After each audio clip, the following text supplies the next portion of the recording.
The clock reads 6 in the morning when Charlie arrives, cradled in arms that smell unfamiliar, carried across a threshold into a world he has never known. He is 8 weeks old, a French Bulldog puppy whose entire universe until this moment has been the warmth of his littermates, the steady rhythm of his mother's breathing, and the comforting scent of the whelping box where he took his first breath. Now, as he is gently placed onto the cool hardwood floor of a downtown apartment, everything changes. His bat-like ears twitch at sounds he cannot yet identify. His dark, round eyes blink against the soft morning light filtering through half-drawn curtains. He weighs barely 9 pounds, his cream-colored coat still carrying the softness of infancy, his wrinkled face folded into an expression that seems perpetually concerned, perpetually curious, perpetually vulnerable. He stands motionless for several seconds, his compact body low to the ground, his barrel chest rising and falling with the characteristic labored breathing of his brachycephalic breed. Then, with a tiny whimper that breaks the silence, Charlie takes his first hesitant step into his new life. The human observer, a man named Michael who has prepared meticulously for this 24-hour documentation, kneels on the floor at a respectful distance, camera in hand, notebook open, intentions purely scientific. He has studied French Bulldog behavior, consulted veterinary literature, arranged optimal lighting for observation, and cleared his schedule completely to witness without interruption the adaptation process of a puppy separated from his canine family for the first time. What Michael expects is data, patterns of behavior, perhaps some charming footage to edit later into a coherent narrative about puppy development.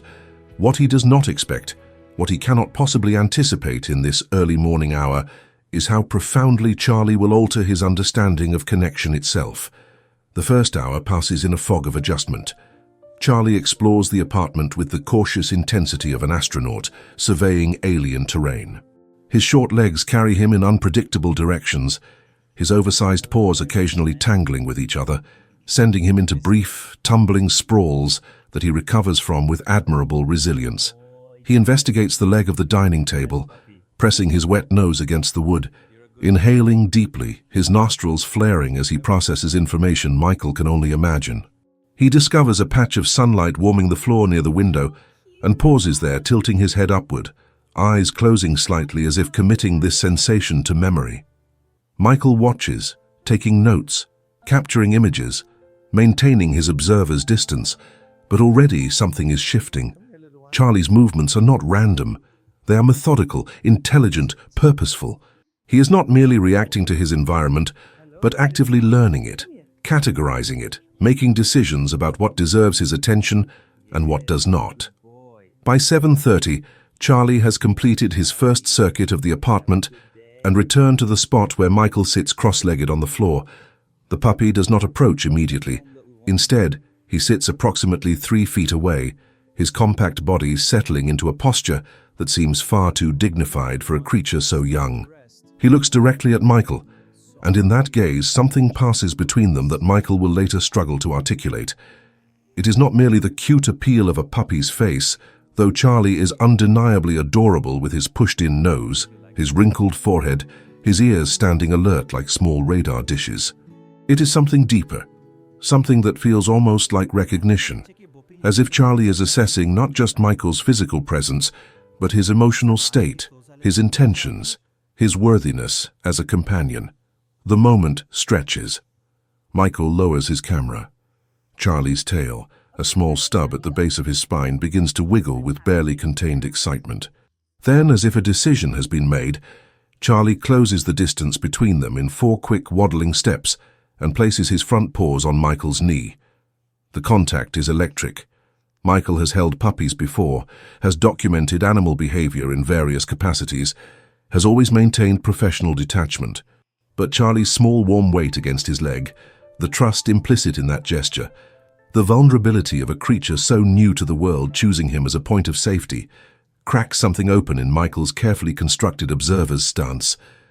He reaches down, his hand hovering for a moment before gently stroking the puppy's back. Charlie's coat is impossibly soft, each wrinkle on his face a small miracle of genetic design.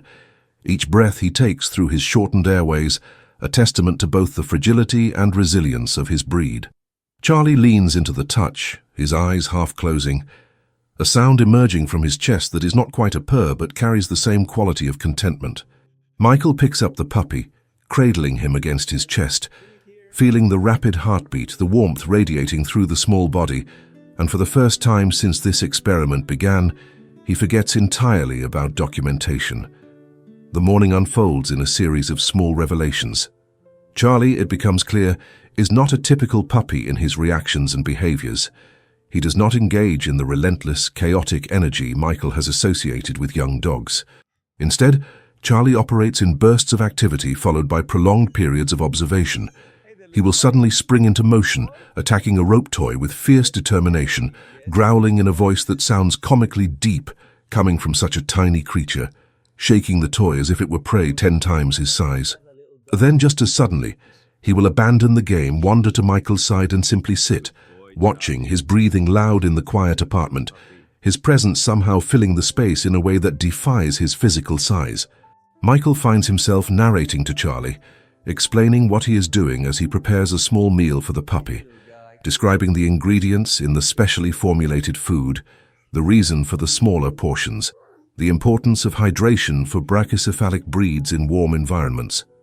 Charlie listens, or appears to listen, his head tilting at certain words, his eyes tracking Michael's movements with an intensity that suggests comprehension beyond what should be possible. By noon, the apartment has become a shared territory. Charlie has claimed certain spots as his own, the corner of the sofa where the afternoon light will eventually reach, the cool tile in the bathroom where he retreats when his breathing becomes too labored from exertion or warmth, the space directly beside Michael's feet, wherever Michael chooses to sit.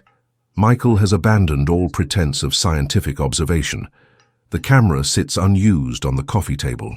The notebook contains only scattered observations from the first few hours. Instead, Michael finds himself simply being present with Charlie, responding to the puppy's needs not from a checklist of care requirements, but from an intuitive understanding that seems to develop with each passing hour. When Charlie whimpers softly, Michael knows without thinking whether the sound indicates a need to go outside, a request for water, or simply a desire for physical contact. When Charlie's breathing becomes more pronounced, Michael adjusts the apartment's temperature, opens a window to let in cooler air, offers water in the specially designed bowl that prevents the puppy from submerging his flat face too deeply. The afternoon brings the first real challenge. Charlie, exhausted from the morning's explorations and the emotional toll of adaptation, falls into a deep sleep on a soft blanket Michael has arranged near the window. But his sleep is not peaceful. His small body twitches, his paws paddling against invisible ground, his breath coming in irregular gasps, punctuated by small, distressed whimpers. Michael recognizes the signs of a nightmare, perhaps a dream memory of separation from his mother and siblings, the primal anxiety of aloneness that all young mammals experience when removed from their first pack. Without hesitation, Michael lies down on the floor beside the sleeping puppy, placing his hand gently on Charlie's side, feeling the rapid rise and fall of the small ribcage, murmuring soft reassurances in a voice he barely recognizes as his own. The effect is immediate. Charlie's breathing slows, his twitching subsides, and he shifts in his sleep, pressing his body more firmly against Michael's hand, seeking the warmth and security of contact. They remain this way for nearly an hour. Michael watching the play of light across Charlie's wrinkled face, studying the delicate architecture of his ears, the perfect symmetry of his markings, the impossible softness of his puppy fur, and feeling something fundamental shift in his chest, a reordering of priorities he did not know needed reordering. When Charlie wakes, it is with the abrupt alertness characteristic of young animals, going from deep sleep to full consciousness in seconds. He stands, stretches in a perfect downward dog pose that makes Michael smile, and then does something unexpected. He picks up his favorite toy, a small stuffed duck that squeaks when compressed, and carries it directly to Michael, dropping it at his feet. The gesture is clear, unmistakable. Charlie wants to play, but more than that, he wants to play with Michael specifically, has chosen Michael as his playmate, his companion, his person. They engage in a game of gentle tug-of-war, Michael being careful not to pull too hard on Charlie's developing jaw, Charlie growling with exaggerated ferocity, his tail stub wiggling with such enthusiasm that his entire rear end shakes. When Michael releases the toy, Charlie does not run away with his prize. Instead, he brings it back, drops it again, waits with trembling anticipation for the game to continue. This is not trained behavior. This is instinct, communication, the beginning of a language being built between two different species in real time. The evening arrives with a quality of light that turns the apartment golden. Michael prepares dinner for both of them. Charlie's portion carefully measured and served in a shallow bowl that accommodates his flat face. Michael's own meal hastily assembled and largely forgotten as he watches the puppy eat with single-minded focus. After eating, Charlie does something that stops Michael completely. The puppy approaches him, climbs with effort onto the sofa where Michael sits, and instead of settling beside him, Charlie crawls onto Michael's lap, circles once, twice, 3 times, and then curls into a tight ball directly over Michael's heart. The weight is negligible, perhaps 10 pounds, but the significance is immense. Charlie sighs, a long, contented exhale that seems to release all the tension of his first day in a new world, and closes his eyes. Michael's hand comes to rest on the puppy's back, feeling each breath, each tiny adjustment of position, each moment of deepening trust.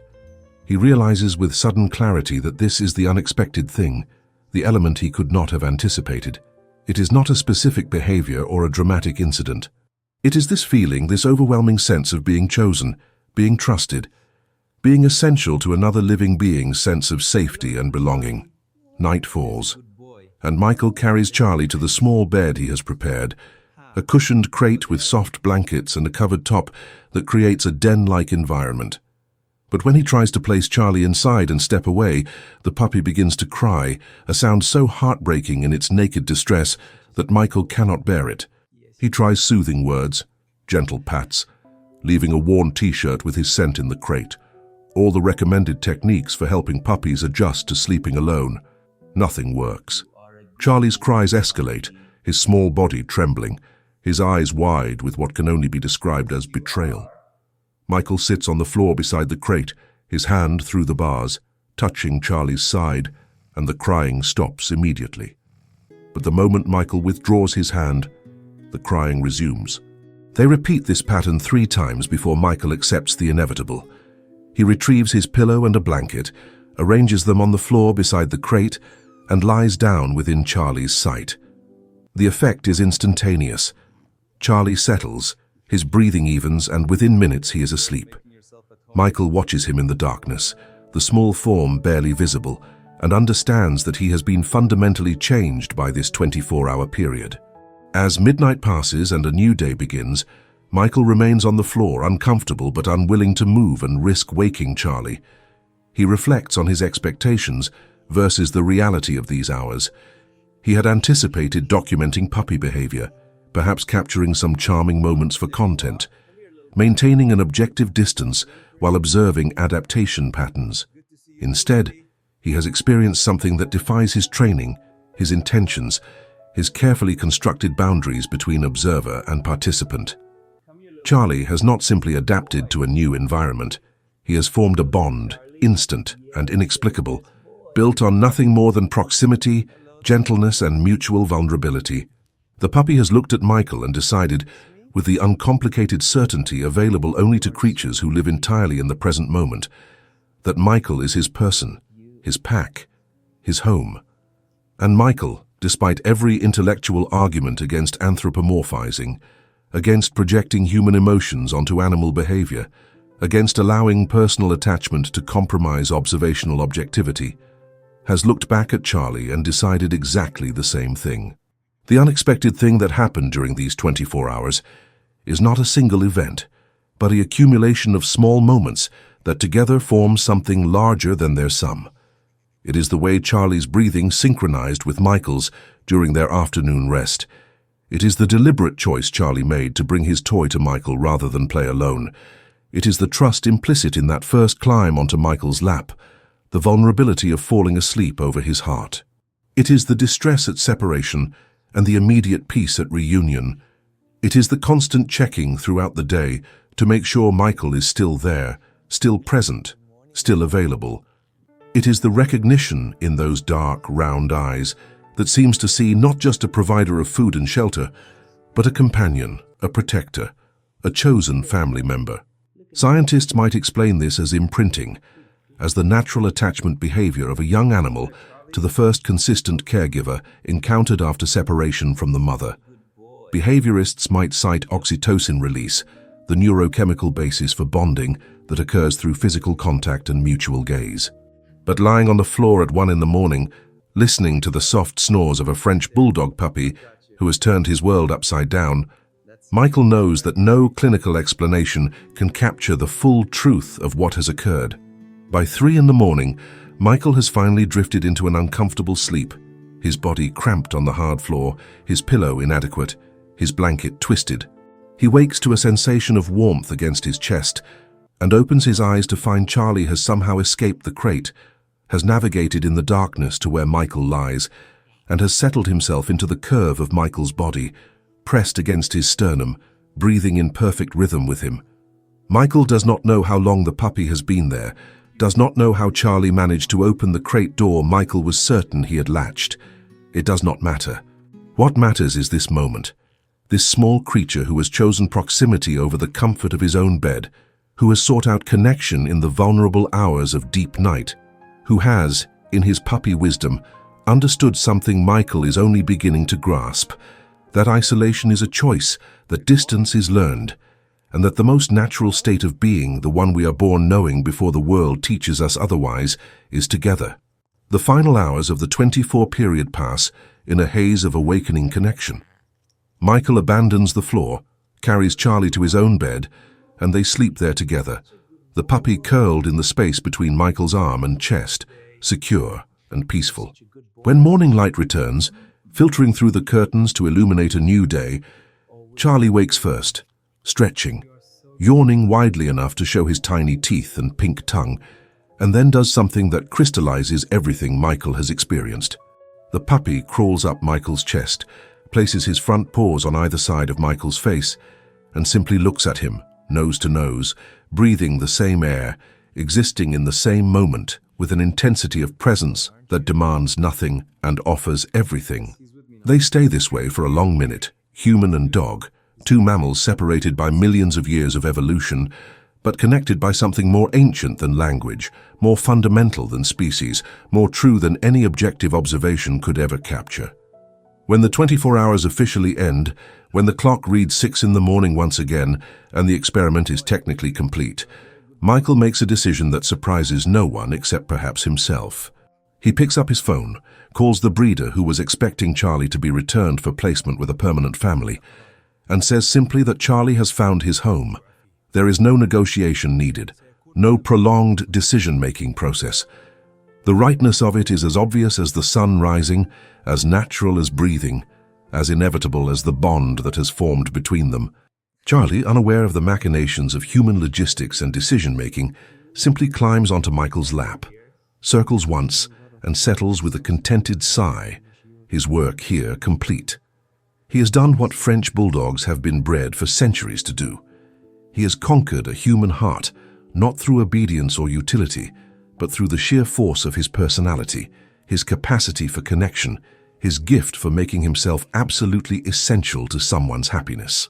The unexpected thing that happened is love, arriving suddenly, demanding nothing, changing everything, and making the ordinary extraordinary simply by its presence.